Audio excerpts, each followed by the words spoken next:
Welcome everybody. Today we have 2 Kings 10-12 as we're going to walk through together, and this is really the end of Ahab's family. It's been something we've been talking about for weeks now.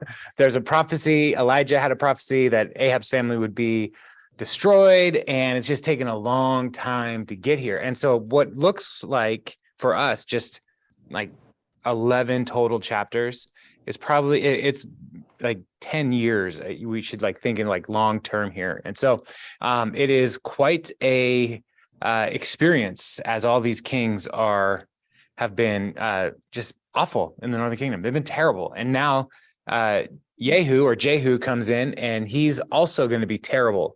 And so we have this promise of this king that would come and eliminate Jezebel and Ahab and the prophets of Baal.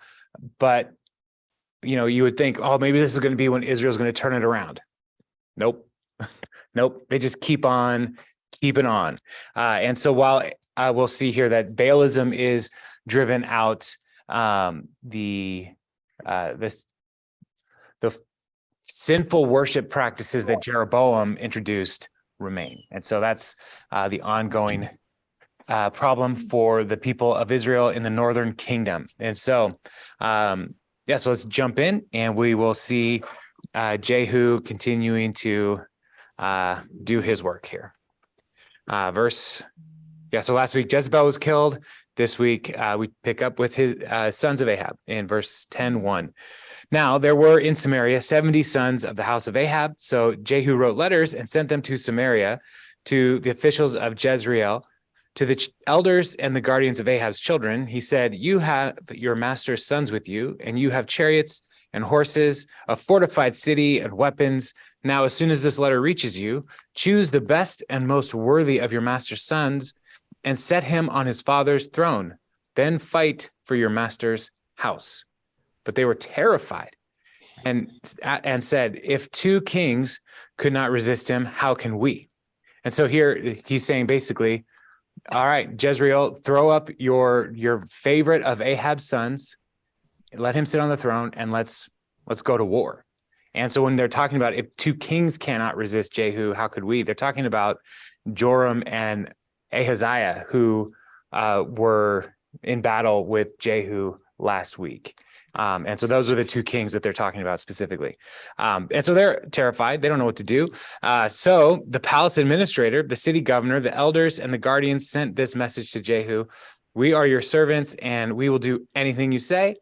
We will not appoint anyone as king. You do whatever you think best." Then Jehu wrote them a second letter saying, "If you are on my side and will obey me, take the heads of your master's sons and come to me in Jezreel by this time tomorrow." Now the royal princes, 70 of them, were with the leading men of the city who were rearing them. So these royal men of the city were, it's talking about rearing them. Like some of these sons were young. This is not like only grown men that are facing these consequences of Ahab's sinfulness. When the letter arrived, these men took the princes and slaughtered all 70 of them. They put their heads in baskets and sent them to Jehu in Jezreel.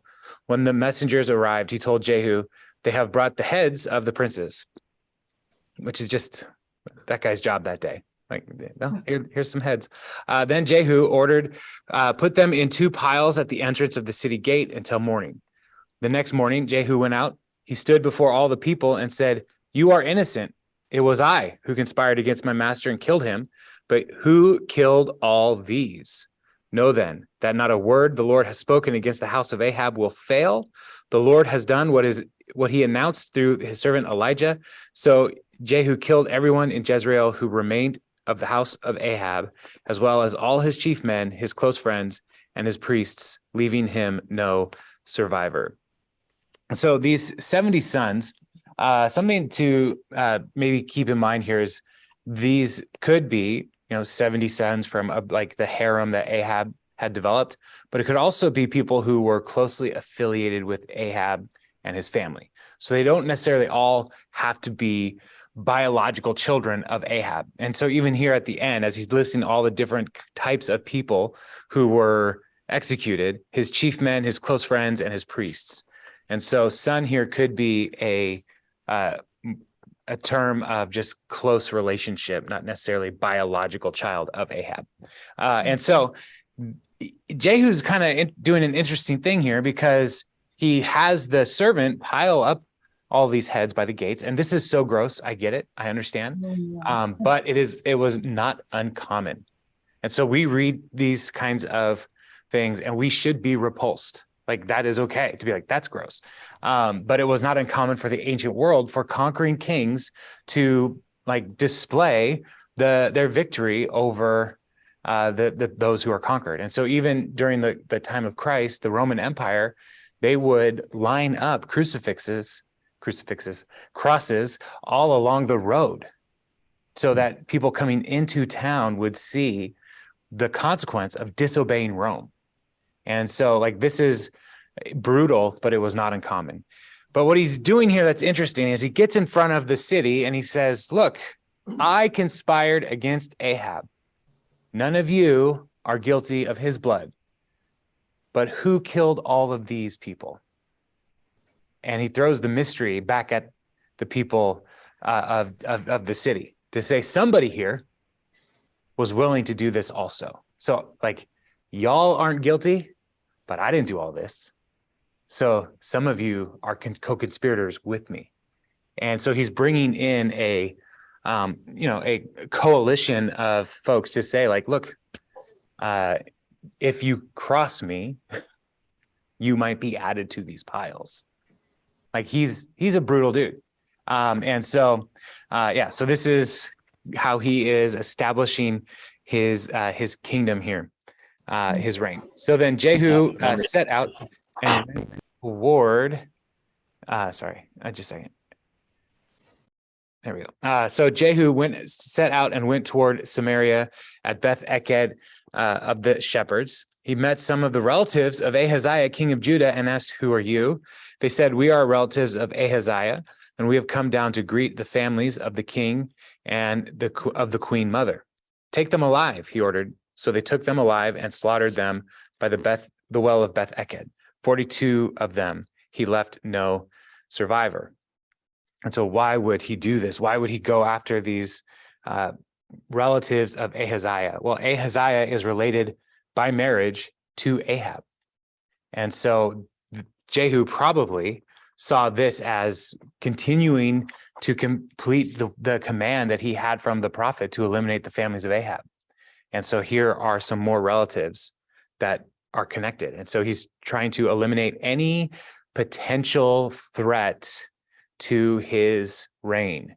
And so eliminating family members was very common. In fact, it was, as we go back into 2 Samuel, the fact that David didn't immediately eliminate all of Saul's family was uncommon. And so even, he gave Ishbosheth and Mephibosheth, he gave them a chance to show their loyalty. And that was very uncommon in the ancient world, but he did that because of his love for Jonathan, his best friend. And so he wanted to make sure that he was honoring his friend. And so here, Ahaziah's relatives come. Jehu is like, no, they are a threat. Get rid of them. And so 42 of them, he left no survivor. Verse 15, after he left there, he came upon Jehonadab, son of Rechab, who was on his way to meet him. Jehu greeted him and said, are you in accord with me as I am with you? I am, Jehonadab said. If so, said Jehu, give me your hand. So he did, and Jehu helped him up into the chariot, which is a dangerous place to be because Jehu drives like a maniac. Jehu said, come with me and see my zeal for the Lord. Then he had him ride along in his chariot.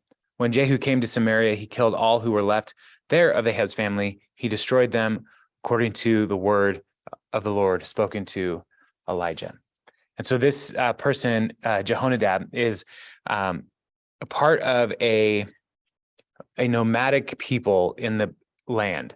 And so they are connected to the Kenites, which we talked about several weeks ago, just kind of not really tied to any one place, and they were like metal workers, but they were traveling back and forth, and so Jehu here is saying, like, are you with me?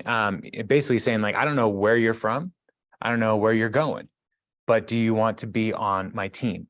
And he's willing to be on his team. And so riding in the chariot with him is one of those symbols of unity.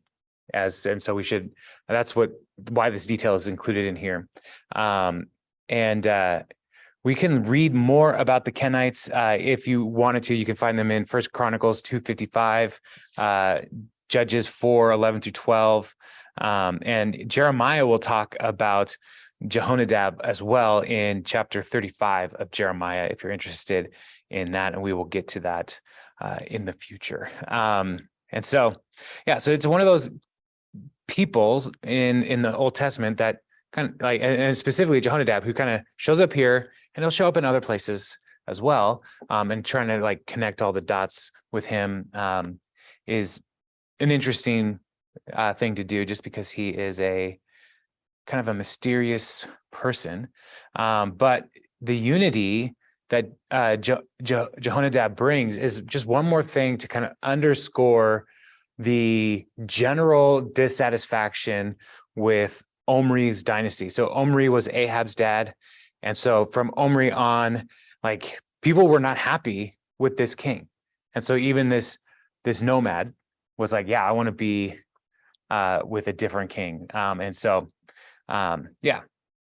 There could also be, as we'll see in the next section, Jehonadab is eager to see a removal of the prophets of Baal. And so the Rechabites is what the Jehonadab's particular tribe is. They were ascetic. They were kind of like monastic and removed themselves from the luxuries of the world.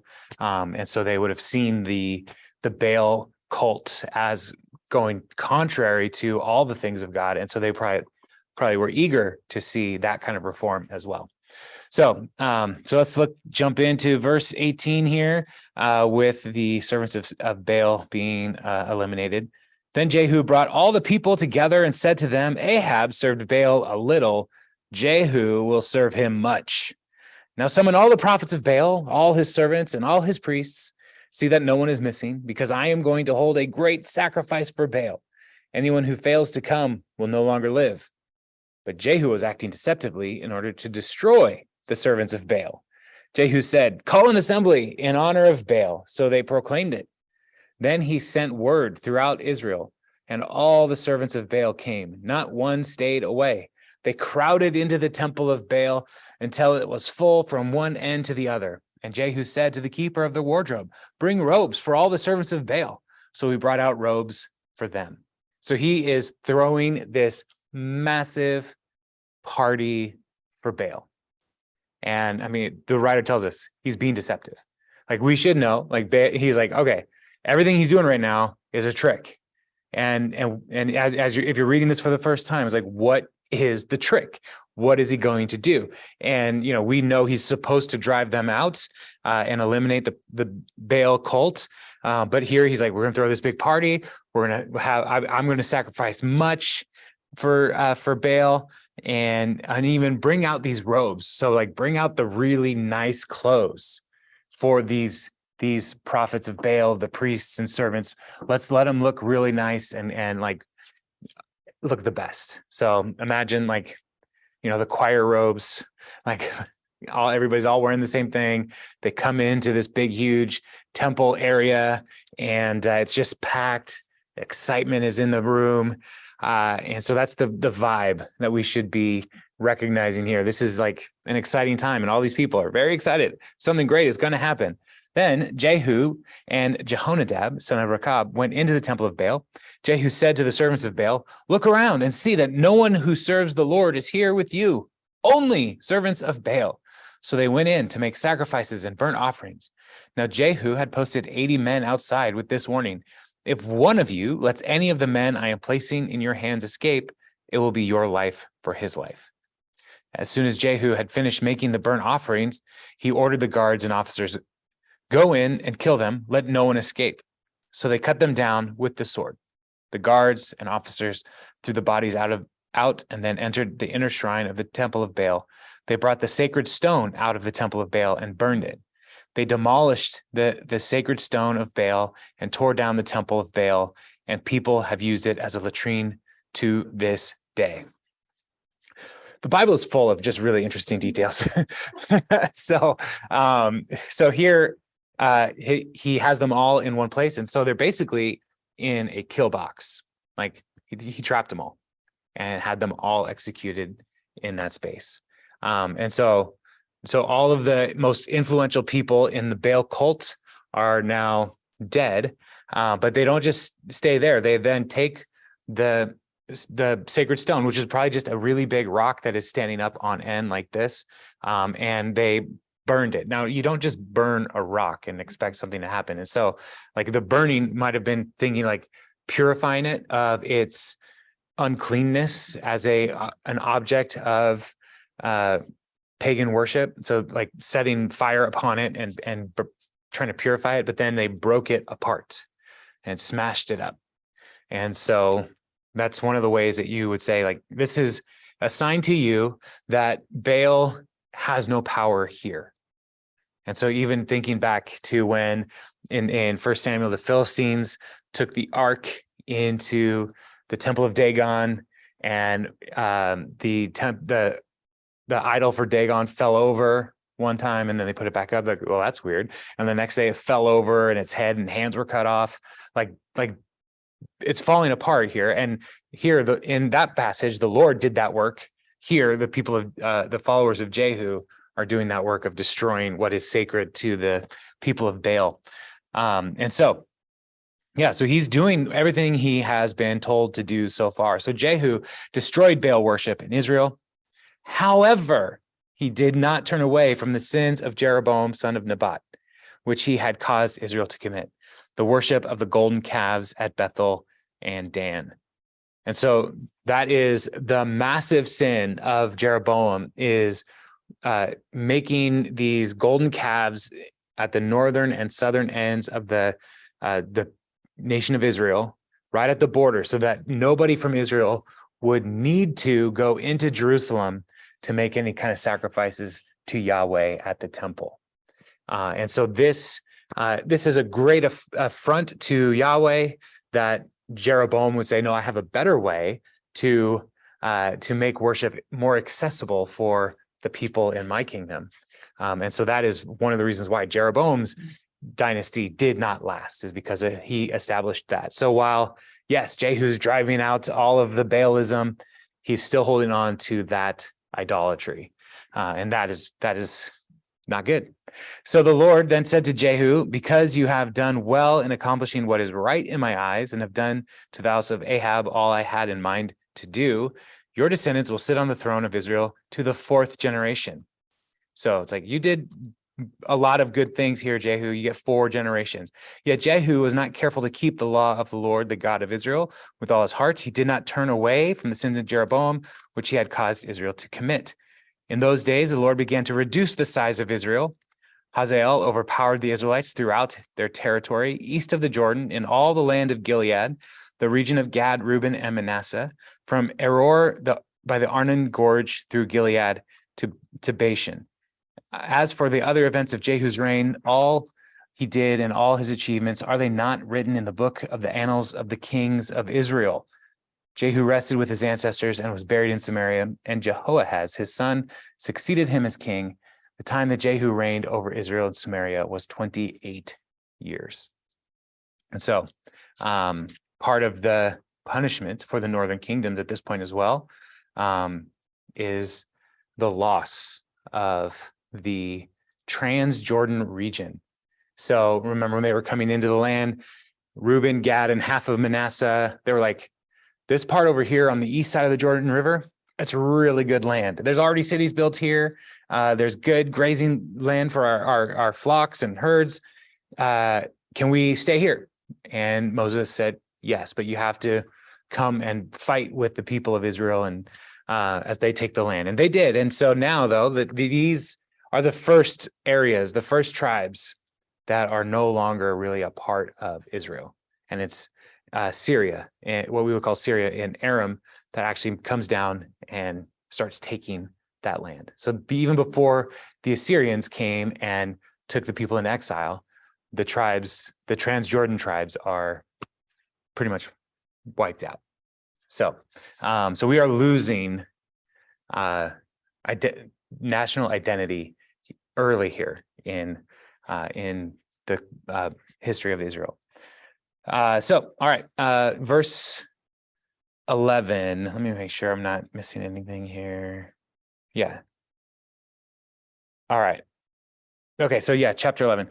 When Athaliah, the mother of Ahaziah, saw that her son was dead, she proceeded to destroy the whole royal family. But Jehosheba, the daughter of King Jehoram and sister of Ahazariah, these names, man, took Joash, son of Azariah, and stole him away from among the royal princes who were about to be murdered. She put him in his and his nurse in a bedroom to hide him from Athaliah, and he was not killed. He remained hidden with his nurse at the temple of the Lord for 6 years while Athaliah ruled the land. So Athaliah is daughter of Jezebel, and she sees her husband is dead, and she sees this as a great opportunity to establish her own dynasty. So while Jehu is eliminating the house of Ahab in the northern kingdoms, Athaliah is saying, here's an opportunity for the house of Ahab to continue.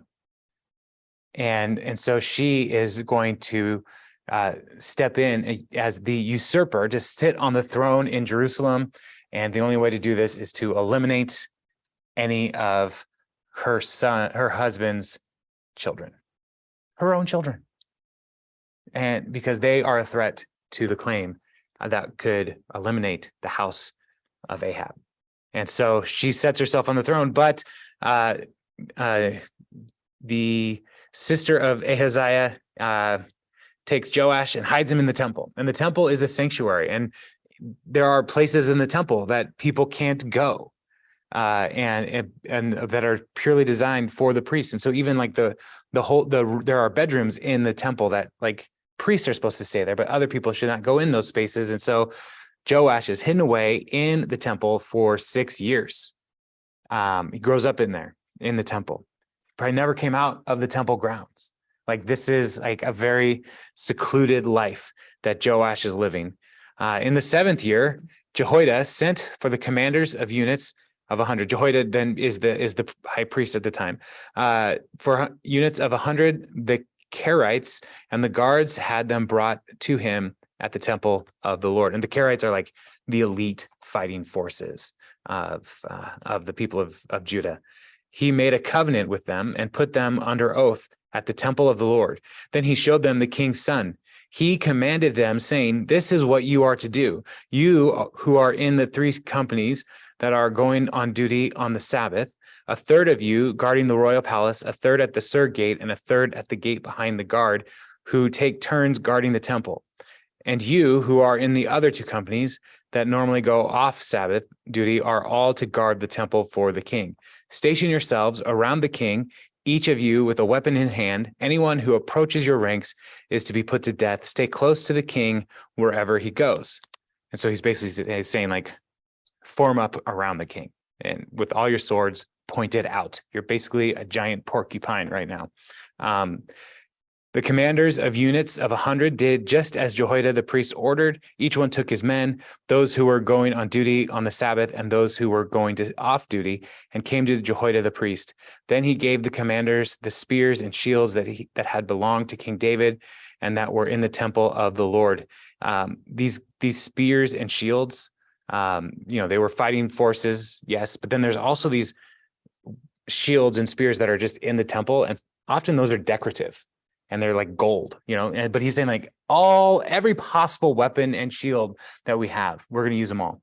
So the guards, each with weapons in hand, stationed themselves around the king near the altar and the temple from the south side to the north side of the temple. Jehoiada brought out the king's son and put the crown on him. He presented him with a copy of the covenant and proclaimed him king. They anointed him, and the people clapped their hands and shouted, "Long live the king." When Athaliah heard the noise made by the guards and the people, she went to the people at the temple of the Lord. She looked, and there was the king, standing by the pillar, as the custom was. The officers and the trumpeters were beside the king, and all the people of the land were rejoicing and blowing trumpets. Then Athaliah tore her robes and called out, "Treason! Treason!" Which is just greatly ironic. Like, here's this usurper who's like, "How dare you usurp? I called dibs on usurping." So she's freaking out. Verse 15, Jehoiada, the priest, ordered the commanders of units of 100 who were in charge of the troops, "Bring her out between the ranks and put the sword to anyone who follows her." For the priest had said, "She must not be put to death in the temple of the Lord." So they seized her, and as she reached the place where the horses enter the palace grounds, and there she was put to death. So, so Athaliah's reign is 7-ish years, and she is when Joash seems old enough to be essentially a puppet king at this point, but he's old enough to like hold a sword is how we should think about this. He is anointed and installed as king. Now, Jehoiada is going to be the one who's really going to be guiding the king's hand over the next several years. So this is the end of Athaliah's reign. And so, they intentionally say she should not be executed in the temple because the temple is holy ground and human sacrifice for Yahweh is forbidden. You should not kill anyone in the temple, even if you're not intending it to be a sacrifice, because it could look like a sacrifice. And so they take her out to the place where the horses come into the palace. And that should kind of remind us, hey, her mom got trampled by horses. Jezebel was trampled by horses. And so the writer is trying to help us see these connections. Look, God is really consistent with the way he wants to eliminate the house of Ahab. And so that's one of the reasons why that detail may be included. So then Jehoiada then made a covenant between the Lord and the king and people that they would be the Lord's people. He also made a covenant between the king and the people.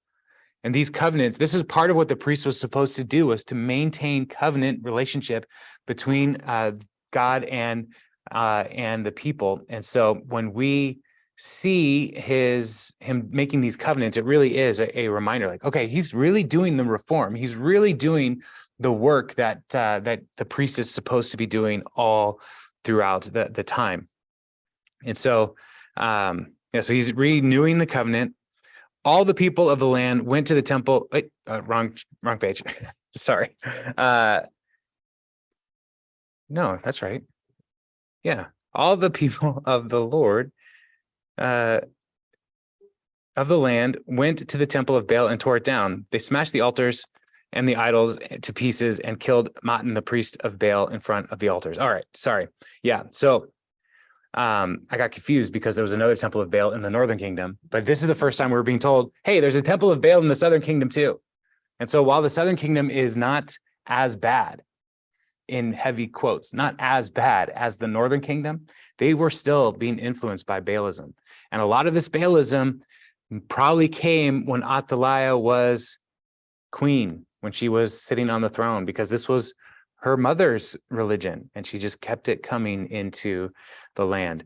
And so they do this similar act of destroying the temple, tearing down the altars, and eliminating the priests of Baal. Then Jehoiada, the priest, posted guards at the temple of the Lord.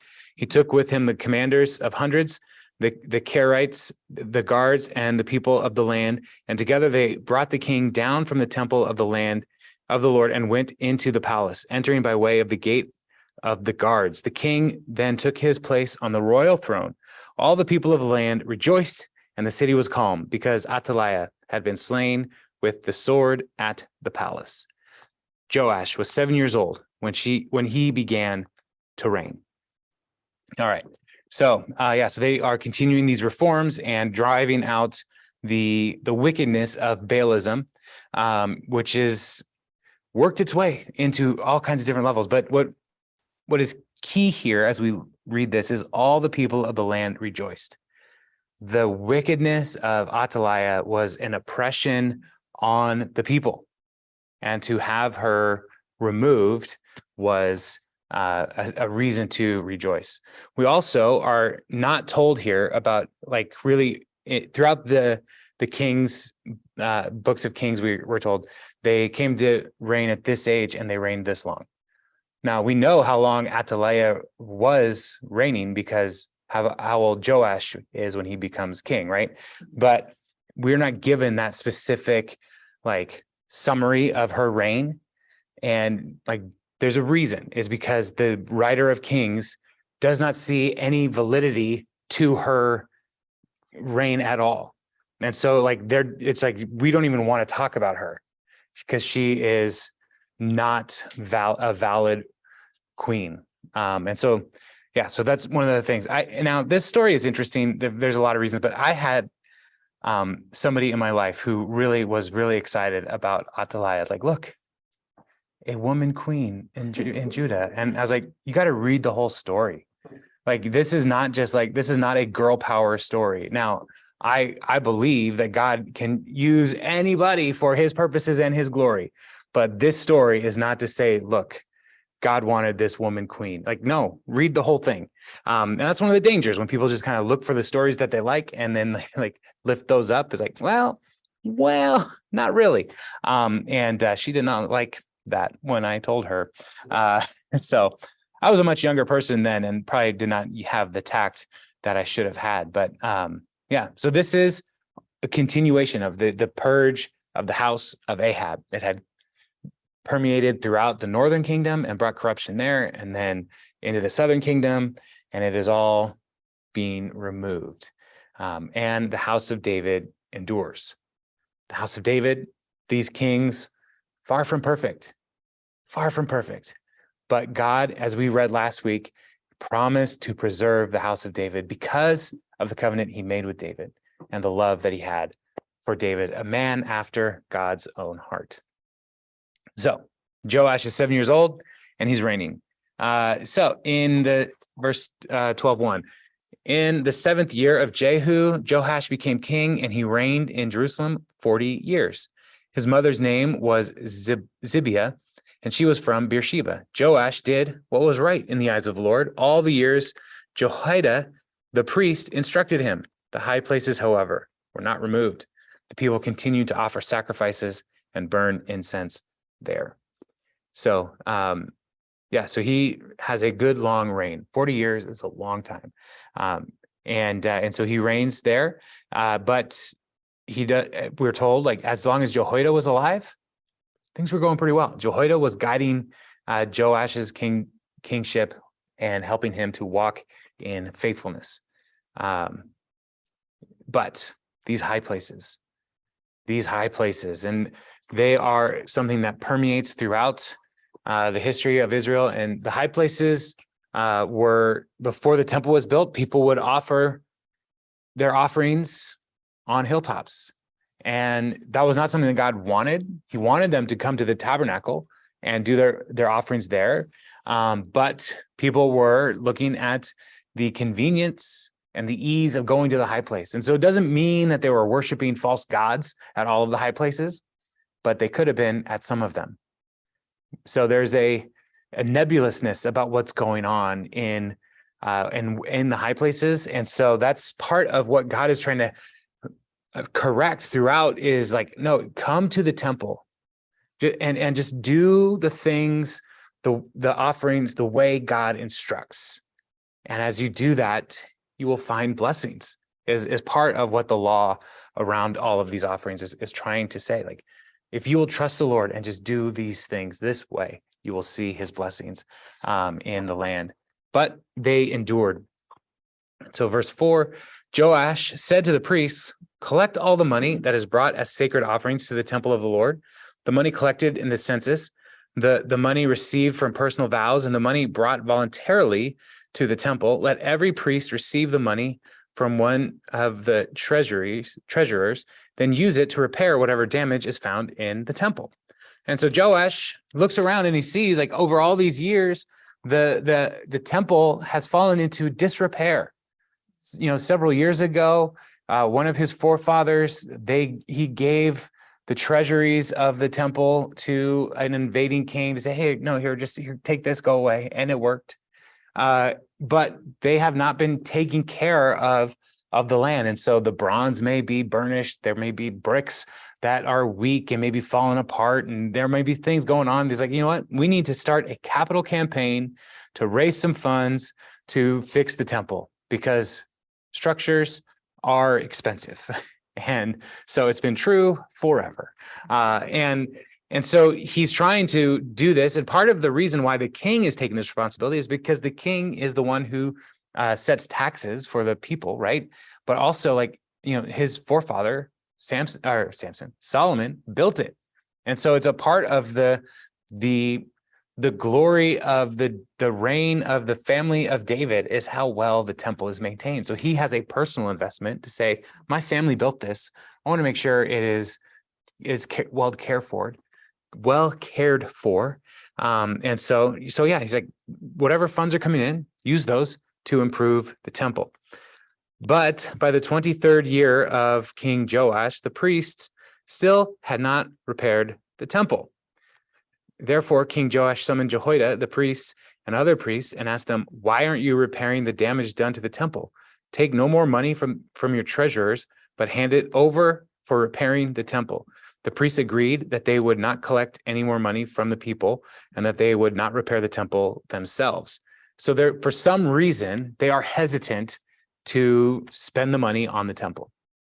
And like, the money is not like coins at this point. It really is just chunks of gold or silver or whatever, like, and a way to point appropriately, but it's not like they were putting in like $20 bills or $1 coins. Like, it wasn't like, it was just like things that they would then use to trade to get other services and goods, right? But they were hesitant, and it could be that they were seeing how expensive the market was, and they were waiting for lumber to come back down, and so I don't know what was going on, but they were hesitant, and the king is annoyed.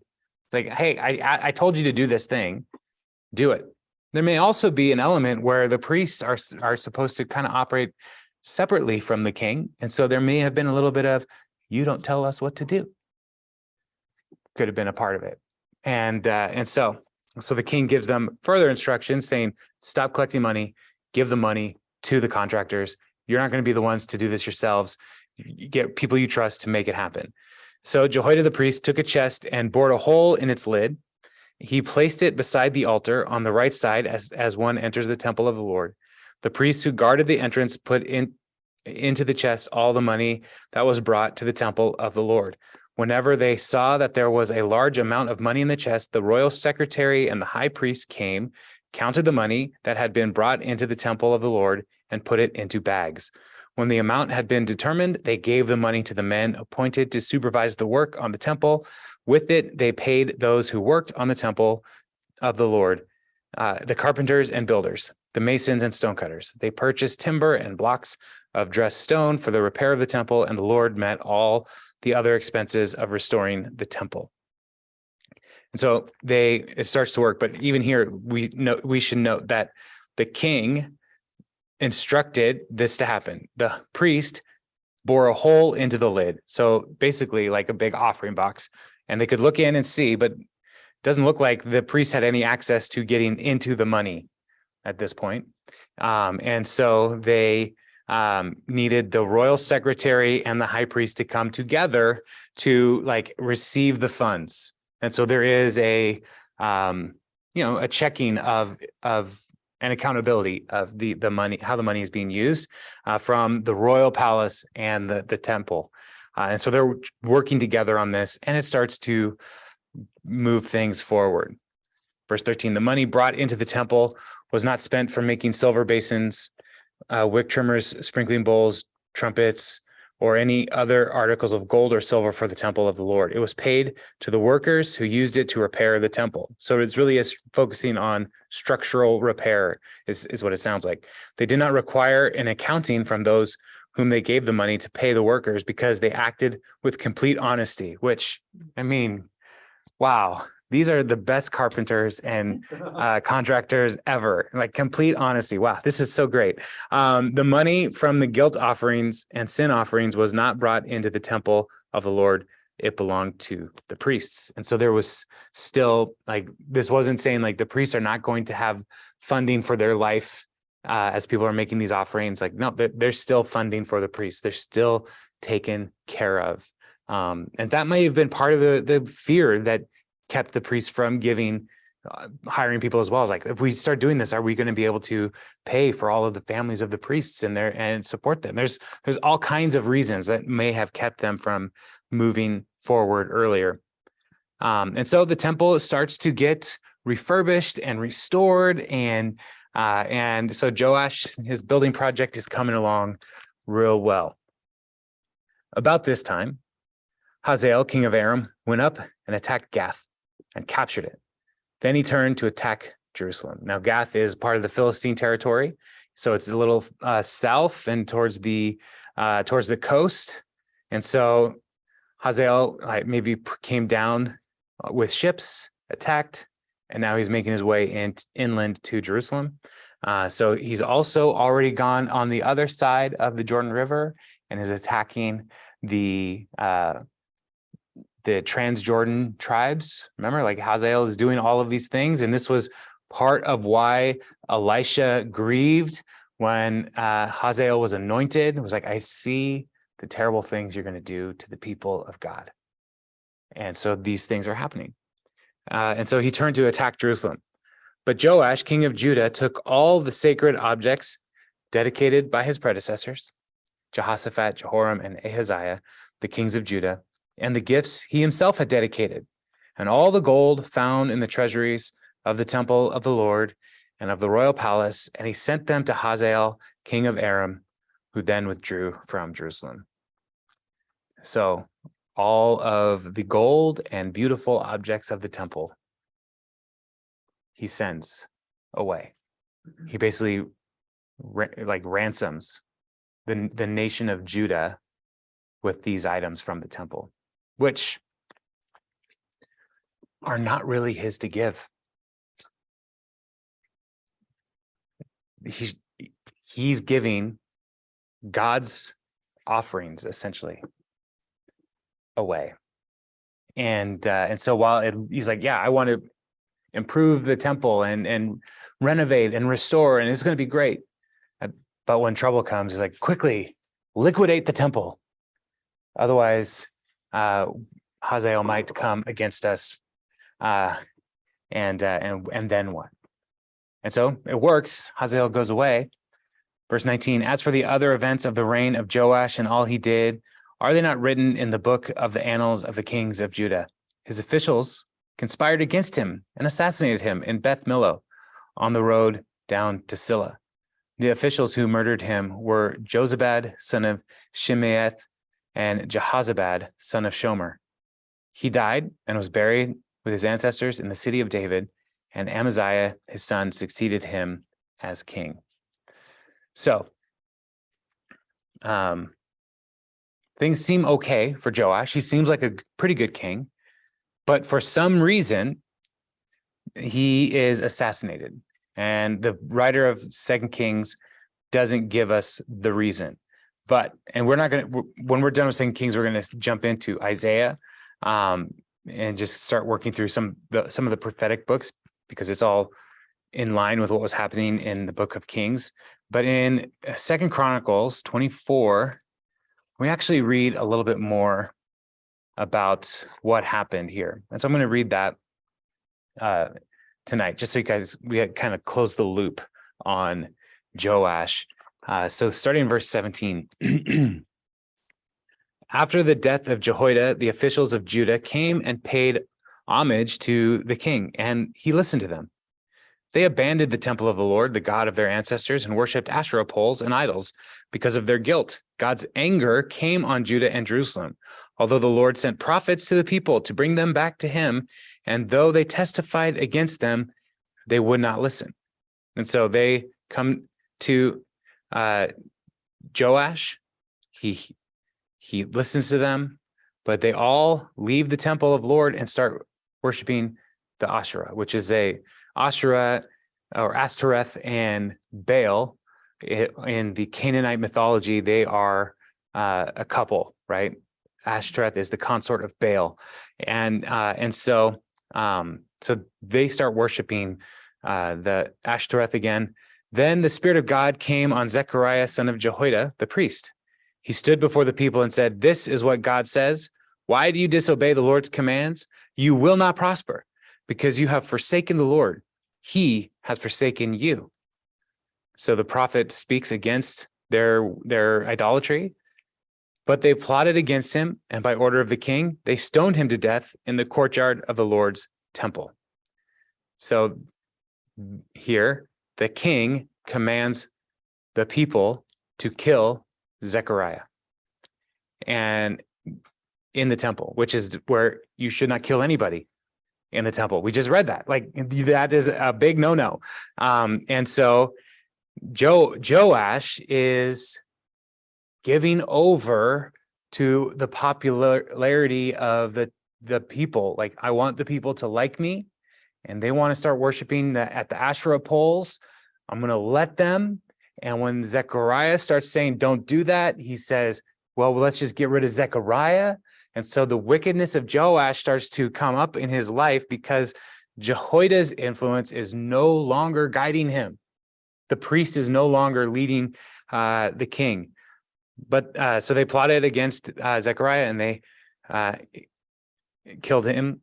King Joash did not remember the kindness of Zechariah's father, Jehoiada, that had shown him, but killed his son, who said, as he lay dying, "May the Lord see this and call you to account." At the turn of the year, the army of Aram marched against Joash. It invaded Judah and Jerusalem and killed all the leaders of the people.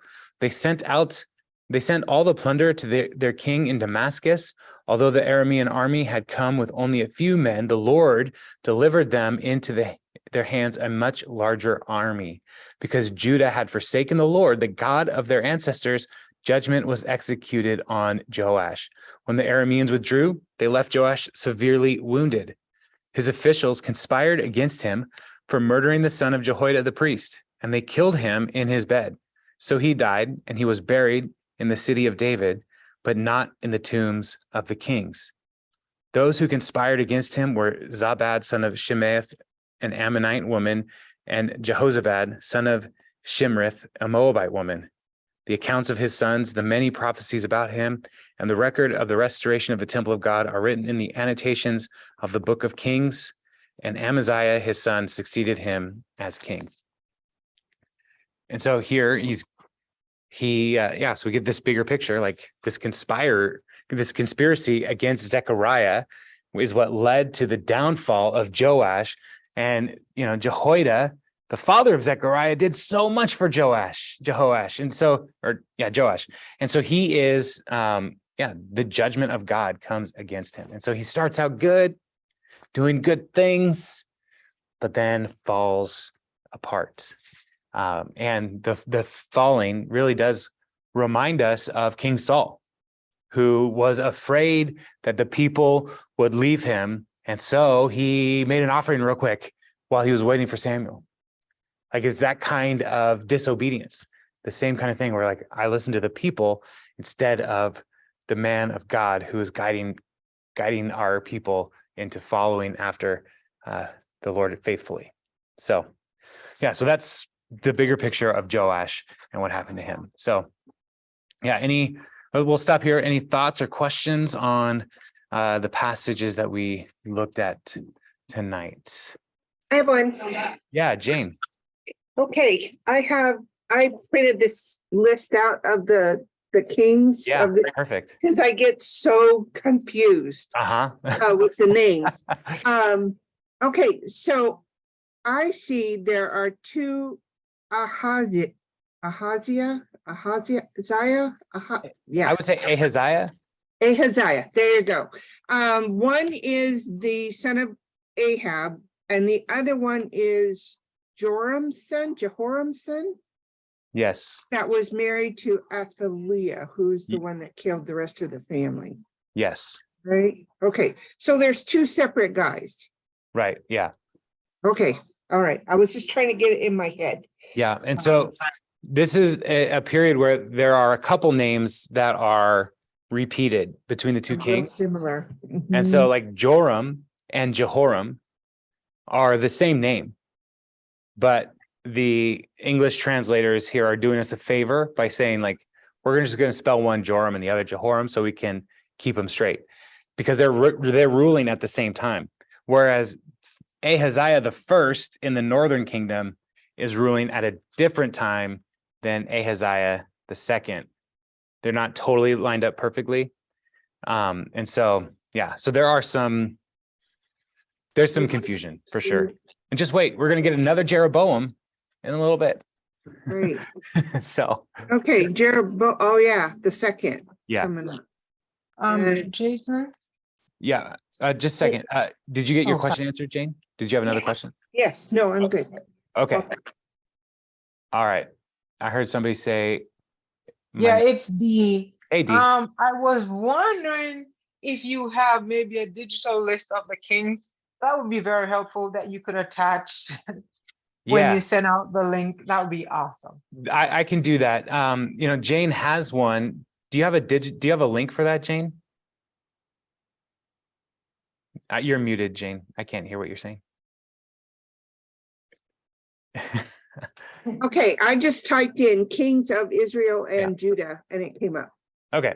And then I just hit images, so I got a list. All right. Yeah, I'll find one, D, and I'll send that out with my group report tomorrow. Thank you. Yeah. Thank you. Yeah, it definitely gets confusing, and I know that, and so a study Bible, sometimes, and I'm not using a study Bible, but if you find a good study Bible, they'll often have a list of the kings as well.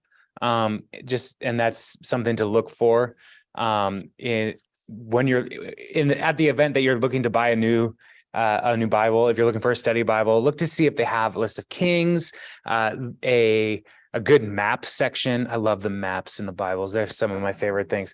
But look and see if those tools in a study Bible are there, because they want to help bring clarity to these kinds of things. But I'll look for an image that can kind of show the chronology of the different kings. So, yeah, those are good questions, because it definitely gets confusing in this chunk of scripture for sure. So, yeah. Any other questions, thoughts? I mean, we did a lot today, a lot of violence, a lot of eliminating of people. So what's that? What'd you say? Heads roll. Heads did roll. Yes. Yes. So, but in an organized way. I mean, they piled them up pretty well. So, which is better. So, yeah. What was that? That'd be a person job. It would be an awful, awful job. Yeah. So, yeah. What'd you do today? I don't want to talk about it. Yeah. Oh. Yeah. Any other thoughts, questions?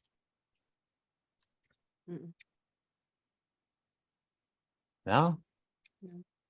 All right, y'all. Well, Ahab's family is gone, so there should be much rejoicing in the land. So next week, I think we'll be able to get through 15. So we'll do 13, 14, and 15. And we're going to start to see more turnover with kings happening. So there'll be a little quicker as we continue on. And I mean, we're coming up to the end of the Northern Kingdom. Yeah, well, 17 is going to be the last chapter with the Northern Kingdom. So yeah, so it's coming quick. All right. Well, y'all have a good night, and I'll see you Sunday. And yeah, if you have any questions as you're reading ahead this next week, be sure to write those down, and we'll talk about them. Talk to y'all These are later. available to view, right? Because I'm going to be gone next week. Yes. Sunday. So, Yeah. I can view it. I'll get the email that I can Right. view it. Yeah. I'll put it on the email. And then if you're not already, like, you can subscribe to my YouTube channel and the videos are all there as well. And so just search for Jay Duman. I've been posting all those videos there. So if you want to go back, you can find them all. I have a playlist that has all of them from Genesis 1 all the way through. And so if you're not like having a hard time falling asleep, you can just hit play on that and just let that roll.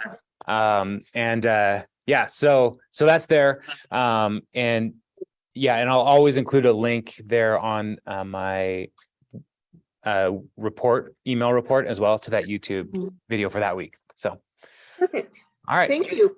Yeah, thank you. Have a good night, everybody.